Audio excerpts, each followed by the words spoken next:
Have you ever woken up at 3 a.m. from a thought? A quiet, cold, completely lucid thought. What is the point of any of this?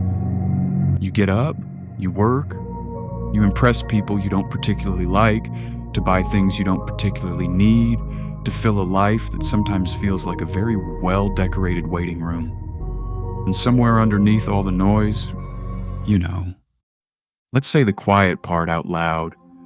You are an accidental arrangement of atoms on a rock that has been orbiting a medium-sized star for 4.5 billion years. That star is one of approximately 200 billion stars in this galaxy alone.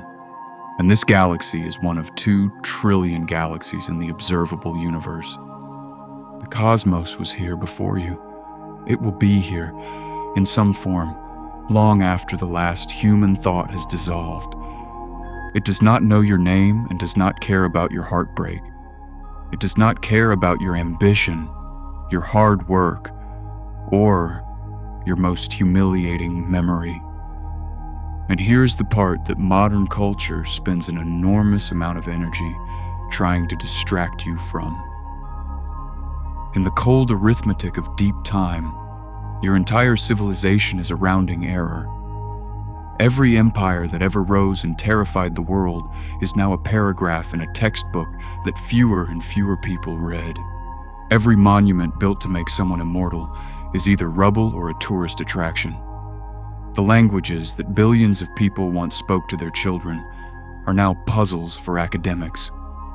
Your life, in that context, is the rounding error of a rounding error.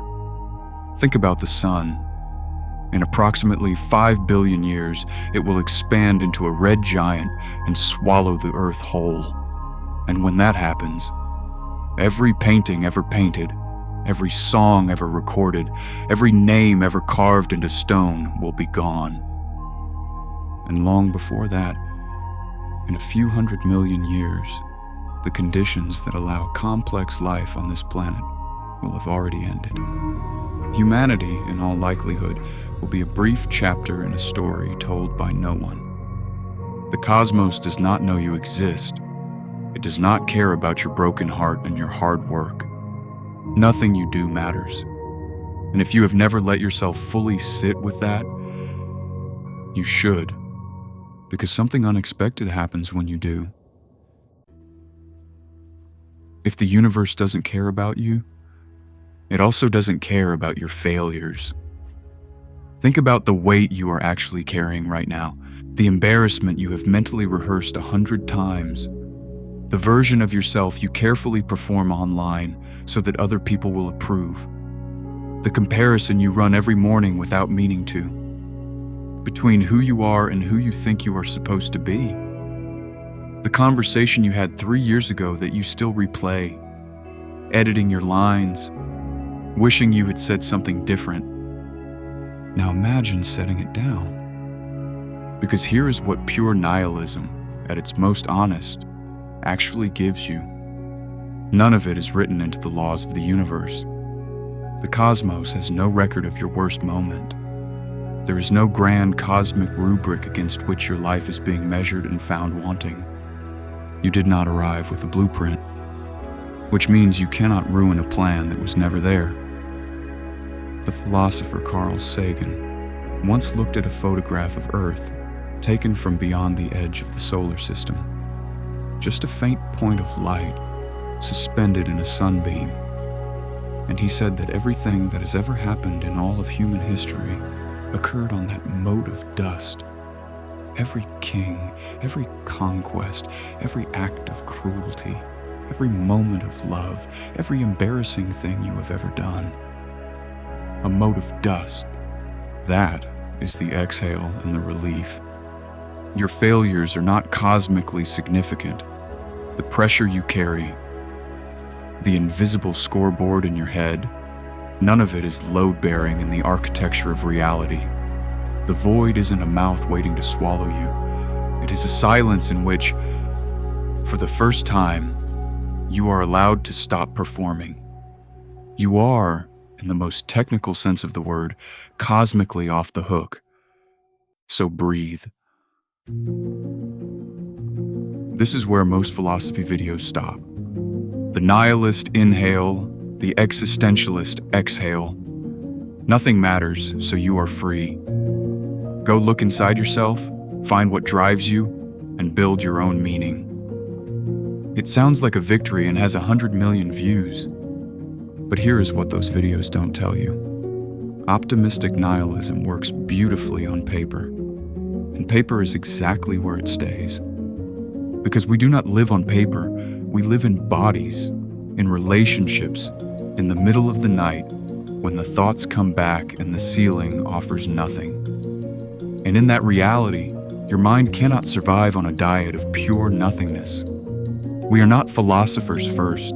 We are creatures who feel first, wired, deep in our biology, to search for significance, to need to matter, to reach instinctively for something solid to hold. So when modern culture hands us the freedom of the void and says, "Now go invent yourself," we try. We build a purpose out of our careers and pour meaning into our relationships, our achievements, our identities. We construct, carefully and earnestly, an inner life that feels like enough. And for a while, it works. But notice the trap. The moment those self-made anchors fail, and they will fail, because everything self-made eventually does, something brutal happens. The intellectual comfort evaporates instantly. The comforting idea that the universe is indifferent, that your failures are cosmically harmless, that none of it matters, your mind cannot reach it anymore. Because your brain does not care that the universe is indifferent. It only knows that your world has collapsed. Intellectual understanding cannot cross that distance. Philosophy lives in the mind, but heartbreak lives somewhere deeper, somewhere that cold cosmic logic simply cannot reach. You can know in the abstract that your pain is cosmically insignificant and still be completely destroyed by it, and so you drop right back into the dark place you started. Except now it is worse, because you tried the prescribed cure and it didn't hold. This is the quiet failure of self-made meaning. Camus understood this better than most. He called it the absurd, the unbridgeable gap between our desperate hunger for meaning and the universe's absolute, unbroken silence. His answer was to rebel, to shake your fist at the void and refuse to be defeated by it. Genuinely noble, but exhausting. Because every framework that begins and ends with "look inward" is still asking you to keep feeding something that is never full. The ego is a furnace. The more you build your identity around yourself, the more fuel it demands, and the more catastrophic it becomes when the supply runs out. What if the direction is simply wrong? What if the relief of nothing mattering isn't that you are finally free to build an empire for yourself, but that you are finally free to completely forget yourself? 2,000 years ago, something unusual happened inside the most powerful empire on Earth. A movement emerged, not in the palaces, not among the powerful, but in the occupied territories, among the poor, the sick, the forgotten, that looked at Roman civilization with complete clarity. It saw the wealth chasing and the relentless status climbing, the extraordinary human effort to construct a self so impressive, so powerful, so permanent that the universe would finally have to acknowledge it. And it called all of it exactly what the nihilist calls it: vanity, a chasing after the wind.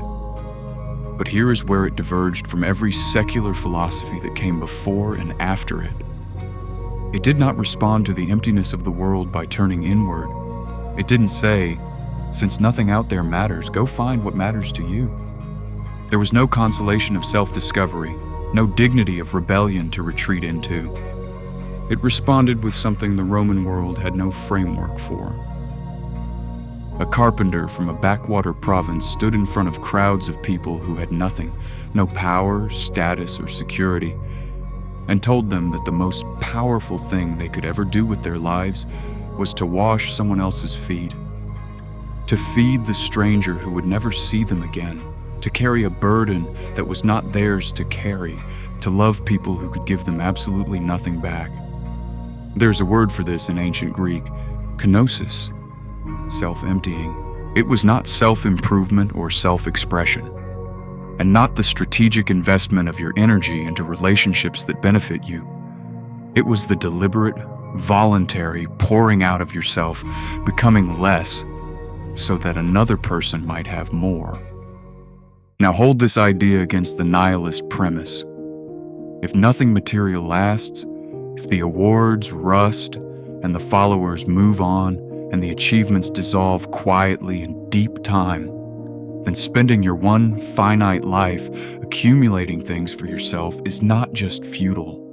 By the nihilist's own logic, it is irrational. You are burning something irreplaceable on things that will not hold. But what you pour into another person, that moves differently.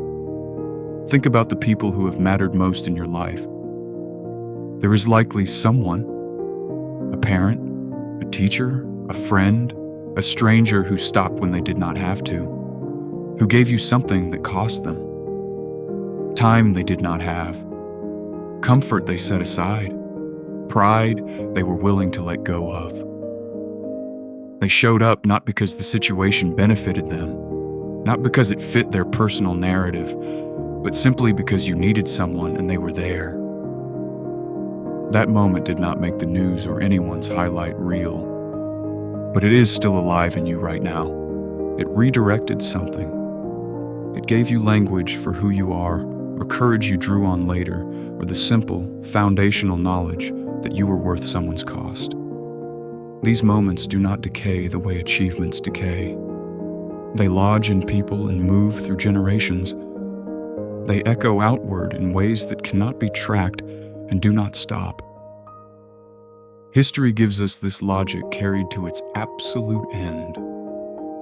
Picture someone who looked at a world drowning in ego, cruelty, and the exhausting, futile pursuit of self-preservation, and chose to give his life to it anyway, completely, with everything to lose and nothing to gain, not because the math worked out, or because he would be remembered, or because it served some personal meaning-making project, but because that is what it looks like to follow the nihilist premise.